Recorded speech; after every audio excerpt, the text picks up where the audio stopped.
Hi, this is the Lehigh Acres Church of Christ, and I'm Jody Davis. We have been apart in our homes for many weeks now,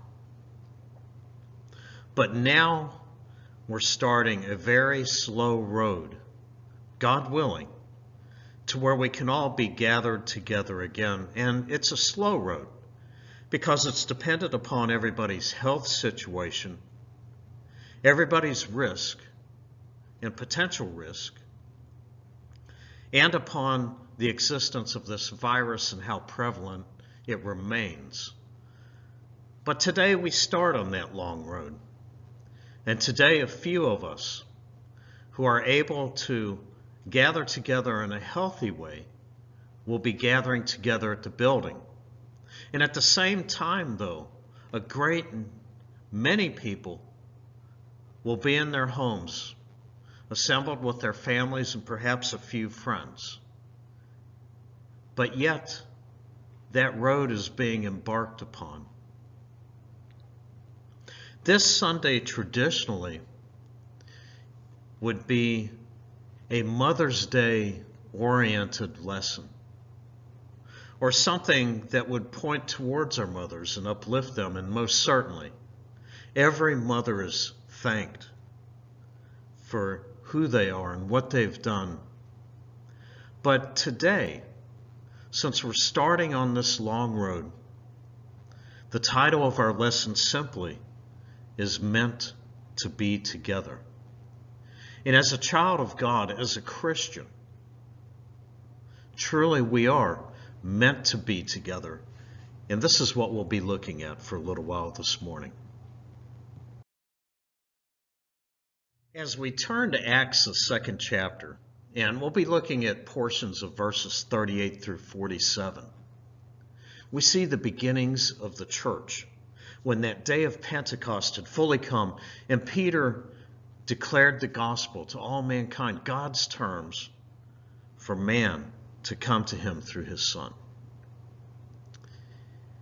In verse 38, we read, Then Peter said to them, Repent and let every one of you be baptized in the name of Jesus Christ for the remission of sins, and you shall receive the gift of the Holy Spirit. God's terms to mankind.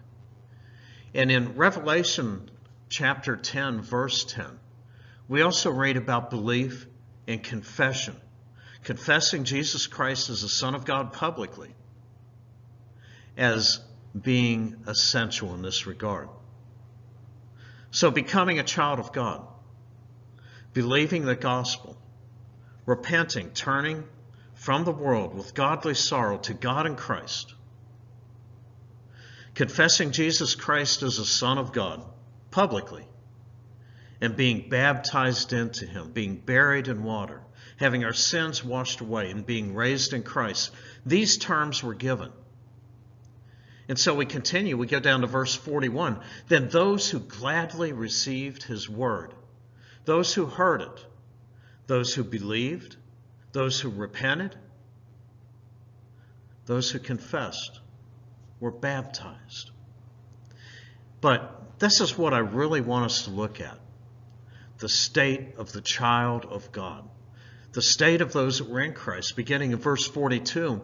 And they continued steadfastly in the apostles' doctrine and fellowship, in the breaking of bread, and in prayers. And we're going to look at verse 42 more closely in the next slide. But I want us to key on this. Everyone who became a Christian. In verse 42, they continued steadfastly. But look at this. Fellowship as part of that they continued steadfast in. The child of God, fellowship. Verse 44, all who believed were together. Verse 46, breaking bread from house to house. And then in verse 47, for those who were in compliance with God's terms. In verse 38, the Lord added to the church daily. And so we're talking about the church. We're talking about Christians. And we're talking about the children of God being together. Now, as we take a closer look at Acts 2:42, I want us to realize that this is church. Everything we read about in this verse is what we do when we assemble together. And they continued steadfastly. We have that highlighted. They did this. They continued to do it. They were very steady in doing it. And they continued steadfastly in the apostles' doctrine. This would be teaching. And fellowship, being together in Christ. The breaking of bread, the Lord's Supper, and in prayers. All of these things are things that we do in church. And I suggest to you that what we're looking at here is church, is the assembly, is everyone being together. And that phrase, continued steadfastly, we see echoed in Hebrews the 10th chapter, verse 25. Not forsaking the assembling of ourselves together. Not forsaking being together and assembled in the name of Christ. Now, granted, today, not all of us are able to be assembled. There are health considerations.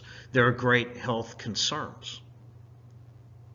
But those few of us that can health-wise are assembling together.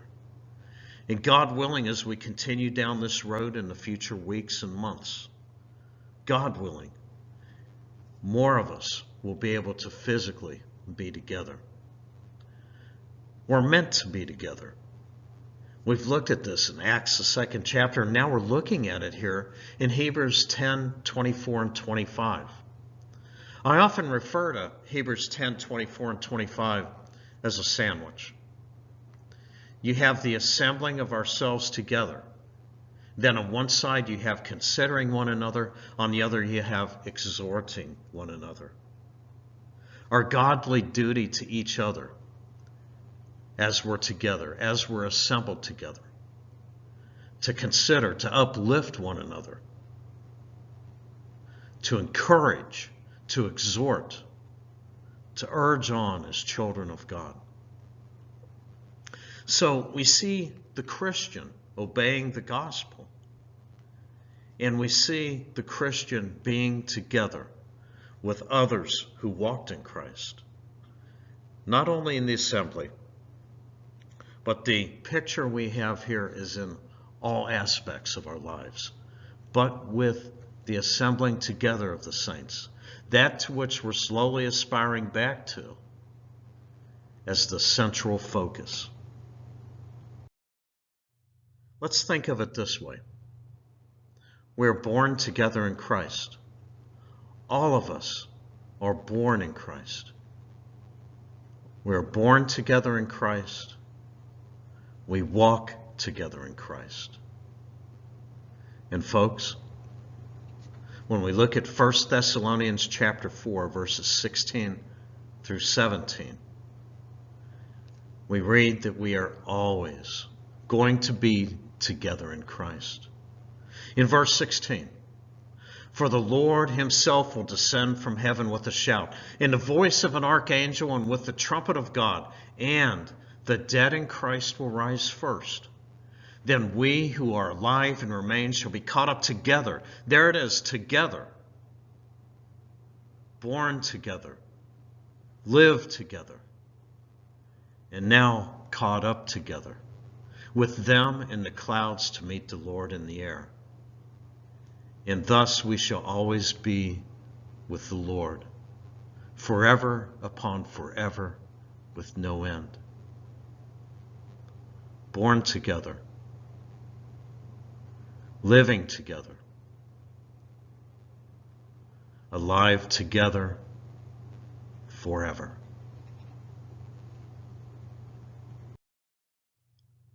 Thank you for studying with us with this short study of God's Word. You're encouraged to continue in God's Word, to check what you hear taught, not only by me, but anyone that you hear teaching God's word. We encourage you to go to the truth and to consult the entirety of God's truth. Let's have a short prayer. Our most kind and gracious Heavenly Father,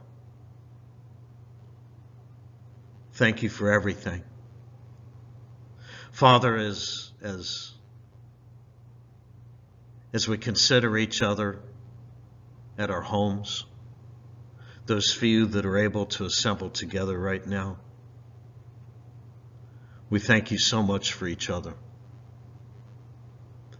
And we fully realize, Father, as we look to your word, how important it is for us to be together, how you want us to be together, how you've commanded us to be together, Father.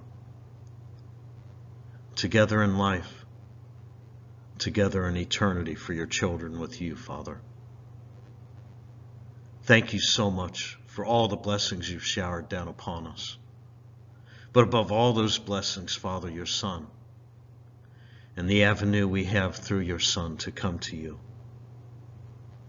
We pray that you'll be with us as we're at our homes, as some of us go out into the communities and work. We pray, Father, that times may get better. We pray that as we go down this road, that more and more of us may be together again. And until that time, Father, we pray for your loving hand to be with us, to watch over us. And in your Son's most blessed and holy name we pray. Amen.